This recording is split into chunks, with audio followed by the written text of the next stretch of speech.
It's the laziness that people have causes them to steal on a regular basis. Laziness, laziness, laziness. And it's a disaster. That's why people end up living on borrowed money. And they borrow from Peter to pay Paul. And they borrow from the credit cards. And they borrow from that one. And they pay that one. And they maneuver themselves. And they think that makes them savvy. And that's how they're getting by. Babkis. Babkis, Rabotai. That's not the way to live. That's not the way to live. To live on constantly fooling people or beating the system just because you are lazy and you don't want to work, that's not the way of a Jew. It's not the way of a Jew. It's not the way of a good human being. Person needs to work. You want the Torah to be your job? Go work full-time in the Torah world. But if it's not, you have to get a regular job. You have to get a regular job. But people live fantasy life. Fantasy life. What do? No, Rabbi, listen. I'm doing kiruv all day. Oh, okay, Baruch Hashem. So how are you making a living? You're working for a kiruv organization? No, Rabbi, I'm publicizing your stuff. Oh, well, thank you very much for publicizing my stuff, but I'm not paying you because you're not an employee. So how are you living?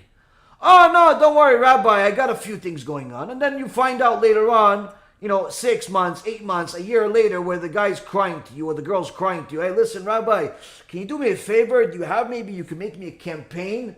Campaign for you? Why? Were you dying? What happened to you? No, listen, I haven't paid my rent in 8 months. And also, I borrowed some money from some people. I need to come up with some money. How much is some money? Oh, only 25,000. What do you think? We're going to make a campaign because you're lazy? You don't want to pay people their rent. You don't want to pay your mortgage. You don't want to pay. And on top of that, you're borrowing people knowing that you can't pay it back, which actually the Torah says, the minute you borrow money, when you know you have no way of paying it back, Torah calls you Rasha. So all of that Torah that you learned, it's not going to a good place. Not going to a good place. You're a thief. You're a thief. Why? Because you're lazy. Lazy, Rabotai. People are lazy. People are very, very lazy, and many times they use the Torah as an excuse to be lazy. That's, Rabotai, not a good thing. Not a good thing. Third reason, delusional. That's the third reason. People are delusional. What do? They simply think that they just did tshuva a year, 2, 3, 4 years ago, and they think that they became Rabbi Shimon Bar Yochai. How? I'm just simply going to be here, I'm going to read some books, and I'm going to watch some videos whenever I get a chance, in between breakfast, lunch, and dinner, and, a few desserts, and also a little bit of TV, and also a little bit of sports, and also a little bit of CNBC, and Hashem is going to send me my parnasa. I don't need to go to work. Work is for people I have no emunah. I have emunah that the money is going to arrive at my house. You don't have emunah. You are lazy. Lazy. Go work. Go work. You are lazy. You don't have emunah. Why? Because the reality is that if you got a government letter from somebody's investigating you, that second, all of your emunah goes in the garbage. You're going to start crying like a little baby. You're going to start crying like a little baby. The reality is, Rabotai, people are lazy, but they're delusional. They're delusional. And they think that they could just sit there and Hashem's going to send them money. Doesn't work that way. Doesn't work that way. Even the people that do get miraculous parnasa, I can't tell you that I don't live on a miracle. We see miracles on a day-to-day basis. Day-to-day basis. But what do you think? It comes for free. You think that it's something that it doesn't come with a lot of tests. You think that the bank account doesn't go to zero and you have no money to eat. You think it doesn't get to a point where you have no idea how you're going to pay the bills. You think it doesn't get to a point where you have major crises. You think it comes for free. People are delusional. But even during that time, you go work. You go do. You keep operating. And that's the reality. Emunah is not something that you acquire for free. And it requires an enormous amount of Torah and Mesirut Nefesh and a lot of things. And I can tell you myself, it's not easy. It's not for everybody. But people think that just because they're lazy, that makes them that they have emunah. It doesn't work that way. It doesn't work that way. One day, B'ezrat Hashem, I wish I could share all of the different miracles that we've gone through, but at the same token, all of the different tests that we had to go through in order to get there. And even there, B'ezrat Hashem, we're only 1% of 1%, B'ezrat Hashem, of having actual real emunah. To have real emunah, Rabotai, is a lifelong mission that's full of hurdles and difficulties and tests and so on and so forth. It doesn't come for free. It doesn't come for free. It doesn't come easy. And people that are lazy, many times, will use the Torah as an excuse to do nothing. What are you doing? No, I'm starting a business. What business are you starting? I'm still thinking about it. Well, last time I asked you 6 months ago, 8 months ago, you were still thinking about it. Yeah, no, back then I wanted to maybe do an Amazon store, but now I'm thinking eBay. Oh, so 8 months it took you to think that instead of opening an Amazon store to sell a product you don't even have, you are now thinking to open an eBay store, but you still don't have a product. You are lazy. You are lazy. And the only reason why you're still alive is because you're torturing the people around you. Borrowing money you can't accept, cheating people, telling them that you're going to pay them back, lying to people, making all types of fake campaigns. And I even have some people, they send me messages literally on a weekly basis and tell me, Rabbi, can you do me a favor? Maybe you can get some of your people to donate to this campaign? I'm running the campaign. It's always the same guy. He thinks that I'm retarded.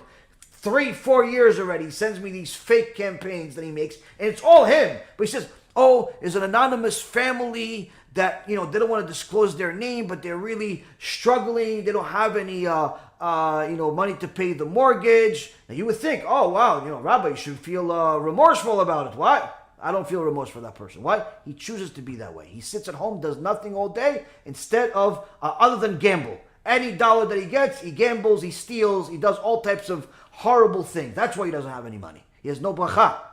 But he keeps stealing from people even more with fake campaigns. And there's other people like that. They send me messages, Rabbi, $36. They pretty much have 500 people on their contacts, and they send everybody a request of $18, $20, $30.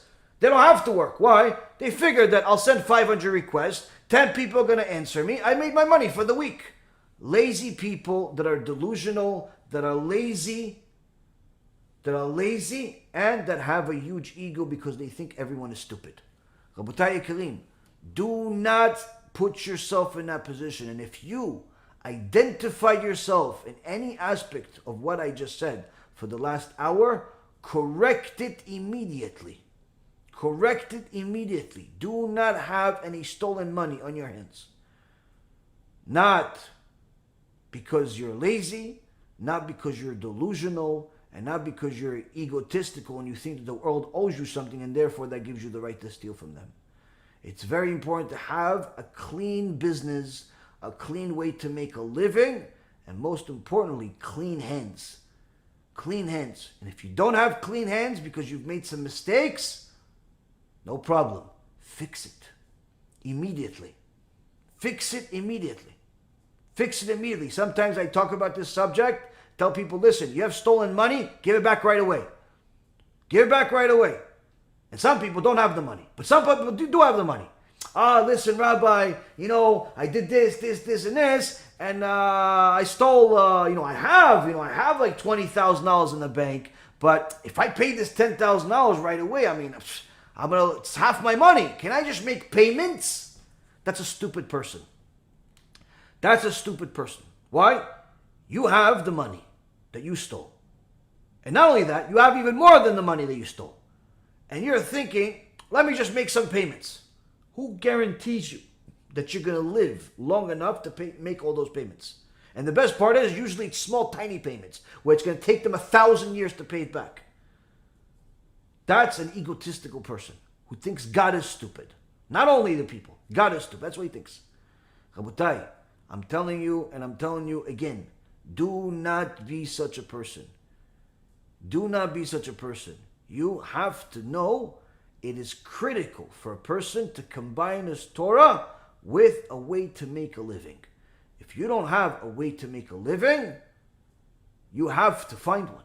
You have to find one. And if you're saying, no, but I want to be a Torah scholar, then that means the second you wake up, you go to the kollel. And you're there until you can't see straight anymore because you're studying all day. Then you go, spend some time with your family, and then you go back to learning a little bit more, and then you go to sleep. But if you're only learning 1, 2, 3 hours a day, you should get a job. You should get a job. Why? Because you should be able to learn a few hours a day and work. You should be able to do both. But if you're only learning at Kollel and you don't really want to go to work, talk to me. Maybe I'll smack some sense into you and hopefully either get you to study more or get you to work. But you can't continue wasting your life. Don't waste your life, Rabotai. You have 24 hours in a day. You're not supposed to waste a single minute out of it. Even your sleep is supposed to be part of your Avodat Hashem. So make sure that every minute of your day is part of your Avodat Hashem, whether it's working by learning Torah, working by doing chesed, by doing mitzvot, by doing kiruv, or working for some company, working for your own company to make a living so you can eat, so you don't have to live on some fantasy, and definitely not on stolen money.